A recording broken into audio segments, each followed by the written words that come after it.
महर्षि वेद व्यास के साथ है, व्यासपीठ के साथ से जुड़ा हुआ है। ऐसा कहा जाता है कि सारे विश्व के ज्ञानी व्यास जी का उच्छिष्ट खाते हैं। इसका अर्थ व्यास जी ने विश्व का सारा तत्व ज्ञान महाभारत में पधराया है, और जो चीज महाभारत में नहीं है, जो बात महाभारत में नहीं कही गई है, वह दुनिया में कहीं भी नहीं है। और इसलिए व्यास जी को वंदन किया जाता है। नमोस्तुते व्यास विशाल बुद्धि पुल्लारविंदा यतपत्र नेत्र येन त्वया भारत तैल पूर्ण प्रज्वलितो ज्ञानमय प्रदीप। व्यास जी ने जो ज्ञान की ज्योति जलाई है, जो ज्ञान का दीपक प्रज्वलित किया है, आज तक व्यासपीठ के माध्यम से वह दीपक देदीप्यमान हो रहा है। इसलिए व्यास जी को विश्व का गुरु माना गया है। व्यास पूर्णिमा का यह दिन यानी हमारे गुरुदेव को वंदन करने का दिन, हमारे गुरुदेव का ऋण चुकाने का दिन, हमारे गुरुदेव की अभिवंदना करने का दिन। गुरु के हम पर अनंत उपकार है, और अनेक जन्मों में भी हम गुरु के ऋण को नहीं चुका सकते हैं। गुरु मात्र 2 अक्षर का शब्द समूह नहीं है, लेकिन गुरु शब्द में सारे विश्व का ज्ञान खजाना छिपा हुआ है। द्वयोपनिषद में कहा है, गु शब्द स्वंधकार स्यात् रु शब्द निरोधक अंधकार निरोधत्वात् गुरु रित्य विधीयते। गु यानी अंधकार और रु यानी उसे दूर करने वाला। मनुष्य के जीवन में 2 प्रकार के अंधकार होते हैं। एक होता है अज्ञानता का अंधकार, और दूसरा होता है माता के उदर के गर्भ का अंधकार। प्रथम अज्ञानता का अंधकार। कहा जाता है अज्ञानी और अंध दोनों समान हैं। दोनों को हाथ पकड़कर रास्ता दिखाने वाला कोई होना चाहिए, मार्गदर्शक होना चाहिए,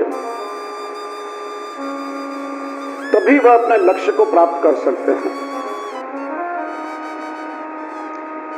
हमारे जीवन में अज्ञानता का ऐसा अंधकार छाया हुआ है कि सर्वत्र ब्रह्म होने के बाद भी अज्ञानता के आवरण में हमें प्रभु का अनुभव नहीं होता है।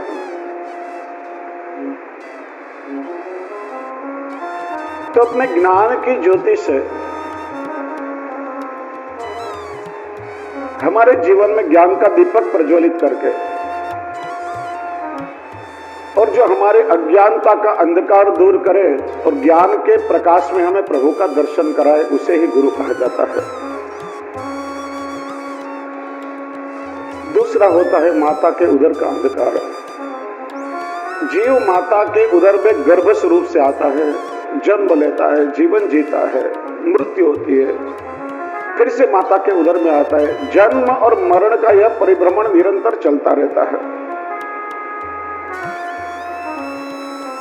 तो अपने ज्ञान के द्वारा माता के उदर के अंधकार से हमें मुक्त करके और मोक्ष प्राप्ति तक ले जाए, जीवन के सारे अंधकार को मिटा दे, उसे ही गुरु कहा जाता है।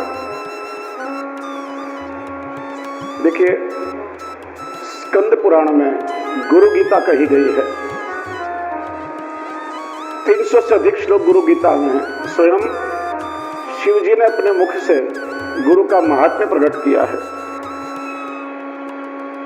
उसमें भी कहा गया है, गुकार स्वंधकार स्याद रुकार तेज उच्यते अज्ञान ग्रासकम ब्रह्म गुरुरेव न संशय।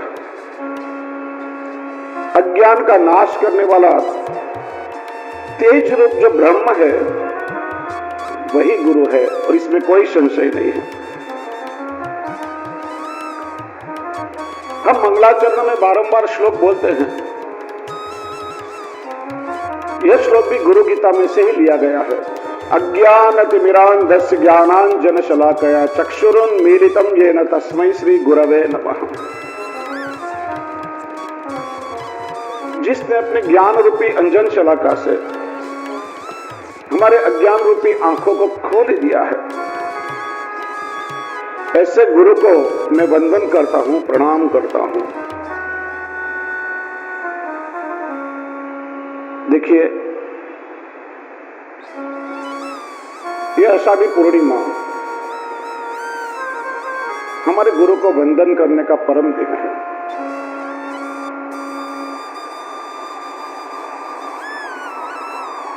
पूर्णिमा का संबंध चंद्र के साथ में है।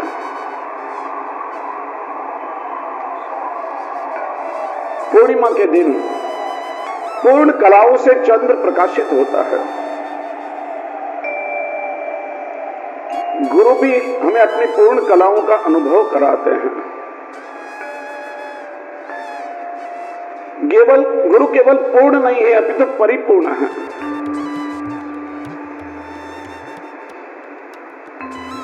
चंद्र सूर्य के तेज से परितप्त होकर के भी हमें शीतलता देता है। वैसे गुरु भी परमात्मा के तेज से परितप्त होकर के अपने सारे शिष्य समुदाय को शीतलता का दान देता है। जैसे प्रतिपदा से लेकर के पूर्णिमा तक चंद्र की एक एक कलाएं बढ़ती हैं।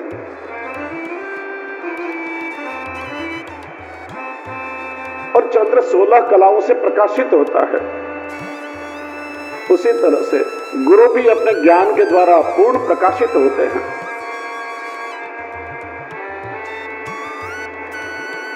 भारतीय संस्कृति में साने गुरु जी ने बहुत सुंदर शब्द कहे हैं। गुरु मानो मूर्त ज्ञान पिपासा है। गुरु यानी अनंत ज्ञान का भंडार है। हमारे गुरु न तो आदि है न तो अंत है। हमारे गुरु न तो पूर्व है न तो पश्चिम है। हमारे गुरु तो केवल परिपूर्ण है। और परिपूर्ण उसे ही कहा जाता है जो कभी भी कम नहीं होता, जो हमेशा ही परिपूर्ण रहता है। हमारे वेदों में, उपनिषदों में, शास्त्रों में अनेक प्रकार से गुरु की महिमा का वर्णन किया गया है।